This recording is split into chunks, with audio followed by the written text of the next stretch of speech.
as it turns out, no surprises here.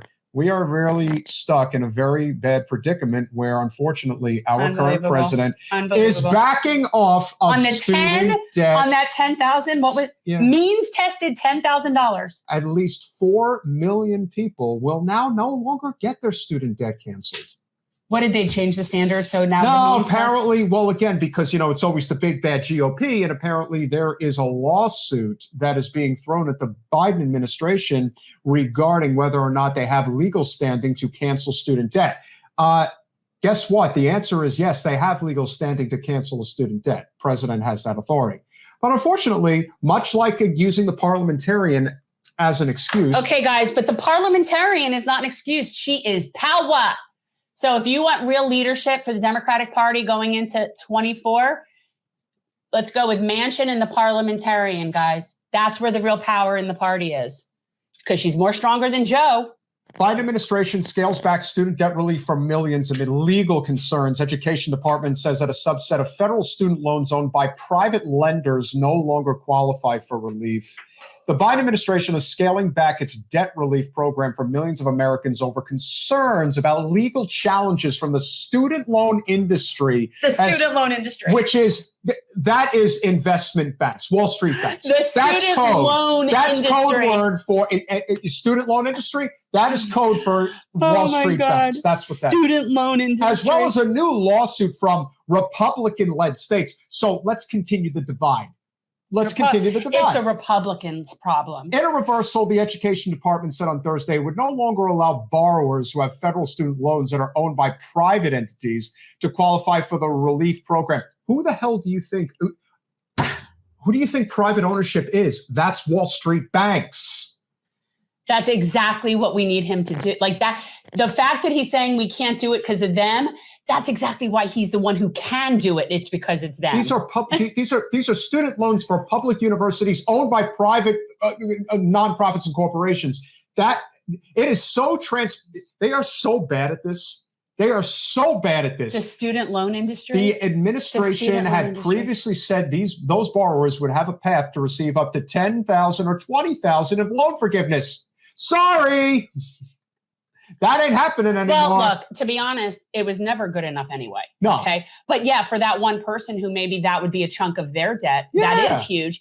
And the policy change comes as the Biden administration this week faces its first major legal challenges to the loan forgiveness program, which the GOP have railed against as an illegal use of executive power that is too costly for taxpayers. It's not. It's not a burden of the taxpayers, and it's not illegal. The president has the executive authority to wipe out student debt. And any president with any balls would just do it and tell them to go F off.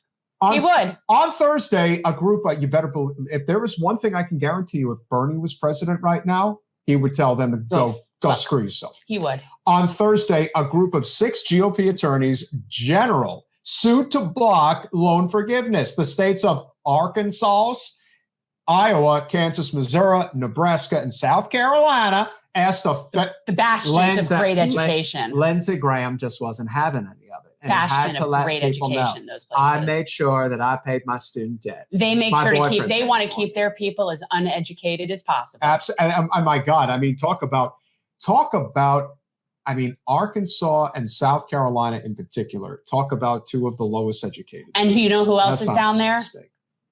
That would be us. Yeah. That would be us. And yet we're one of the richest states. And yet Florida is right down there with Arkansas and Mississippi or whatever, Missouri. West Virginia. And those are terrible.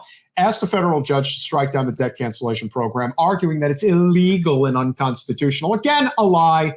The student loans that are guaranteed by the federal government but held by private entities, again, held by Wall Street banks, account for a relatively small and shrinking subset of all outstanding federal student debt. So now what you're saying is that you're just trying to find an excuse not to cancel student debt because you don't actually want to do that.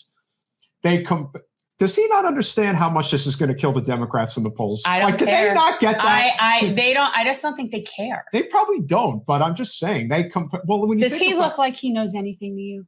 Come on, man. They compromised just several million of the roughly 45 million Americans with federal student loans. But there are significant business interests that depend on the federal. Gee, who would have guessed but there are significant business interests that interest. depend on federally guaranteed loan program. A Uh, wide range of private lenders, banks, guarantee agencies, loan servicers, and investors. Yeah, imagine investing off of people's suffering. I got to tell you, that industry is widely seen both inside and outside the administration as presenting the greatest legal risk to the debt relief program. Again, there is no legal risk. So basically what he's saying is his real constituents, which are these banks, these in this student loan industry, that's his constituents, is infinitely more important to him than the people who owe the money. That's all he's saying. He's saying that those interests matter more to me than the interests of the students that are being squashed by debt. Many of these companies face economic losses when they lose borrowers who convert their federally guaranteed loans into new loans that are made directly by the education department through a process known as consolidation. I consolidated. Yeah, those poor Wall Street banks that just can't catch a break. I consolidated. Administration officials said when they announced the debt relief program in August that borrowers with federally guaranteed loans should consolidate their loans in order to receive loan forgiveness. Not a bad idea. The Education Department said Thursday that borrowers who already took those steps to receive loan forgiveness would still receive it. Okay, one little benefit of better than nothing, I guess. The agency said it would still provide debt relief to borrowers who have applied to consolidate into the direct loan program prior to September 29th. But the department said that path is no longer available to borrowers after the new guidance. Shameful. Our goal is to provide relief to as many eligible borrowers as quickly and easily as possible. And this will allow us to achieve that goal while we continue to explore additional legal available options to provide relief to borrowers with privately owned FFEL loans and Perkins loans, including whether FFEL borrowers could receive one-time debt relief without needing to consolidate. You know how they could do that, though? They could just pay the loan. They could. See, that's the thing. Maybe, let's say you're right, that you legally couldn't cancel them. Let's say that's, okay. So then why can't Joe just pay them? Why can't he just pay them off? Look, man, not that I want to help. Because that we could do too. Let's get Steve Grumbine on here and how he could talk about if you want to call it that. If you want, then just have the federal government move the little dollar sign, the little decimal point over on the computer and let them pay off the loans. Joe Biden's got a lot going on, man. Oh my God. Corn Pop was a bad dude. Corn Pop. Yeah. All right. We need Corn Pop right now. Wrap this story up. The lawsuit filed in federal court in Missouri is based in part on theory that the states are harmed directly by the Biden administration taking steps to forgive federal student loans held by private entities. Again, bullshit. I don't see how that affects those states. For example, in the lawsuit, Missouri Attorney General Eric Schmidt argues that the Missouri Higher Education Loan Authority, a quasi-state entity, which owns and services federally guaranteed student loans, faces economic harm from the debt relief program. Again, not true. Nebraska Attorney General Doug Peterson argues in the lawsuit that some of his state's pension fund is invested in Are you kidding me? They're just making stuff up. They're making shit up. This is crazy. The pension fund is involved in this? How is that not a conflict of interest? The lawsuit says the Biden relief program could cut in half the size of that market and hurt the state's investments in it. Let me explain something. We don't do things based on complete hypotheticals. No. Like this would not be allowed as an argument in court. It would be like too speculative. You know what I mean? Like this is just sort of like, okay, maybe this could happen. Okay, well, maybe a lot of things can happen. These are not valid arguments. Some of the other states, however, argue that the entire student debt relief program, not just the federal guaranteed part, will cause them economic injury. They argue they'll face lost tax revenue as a result of Biden's student debt relief program for all types of federal student loans. The Education Department spokesperson said the policy change would affect only a small percentage of borrowers.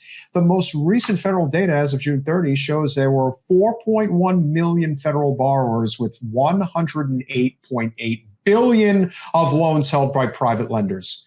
You scumbags. I just want to point out that they go with, it's the Education Department spokesperson. They don't name somebody. There's no name. Yeah, so none of this information is actually attributable to a human being. No. And I think that's very telling. Administration officials argued that the policy change would directly affect far fewer than millions of borrowers because a large share of the borrowers were never set to receive the relief in the first place. And the fact that we have this debt is a joke. Some 1.6 million borrowers with privately held federal student loans also have a direct loan, according to an administration official. Those borrowers will still be able to obtain debt relief of their direct loan, the official said, though it is possible they will receive less overall relief. Yeah, not a surprise. Okay, so another 1.5 million borrowers have a certain type of privately held federal loan, an FFEL consolidation loan, would have faced a complex process for making their loans eligible for relief, according to an administration official. Again, an administration official. Can't put a name to it. Combined with some additional drop-off for borrowers who exceed the income limits of the program, administration officials argue that only 770,000 borrowers would be directly affected by the policy change. Like, they're throwing that number out there like that isn't a significant number. 770,000.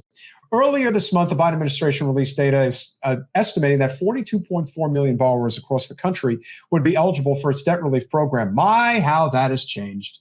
It's not clear why the Biden administration decided on Thursday to pull the plug. No, it actually is very clear. His friends didn't like it. The party is funded. The Democratic Party is owned by Wall Street and Silicon Valley. That's why. Period.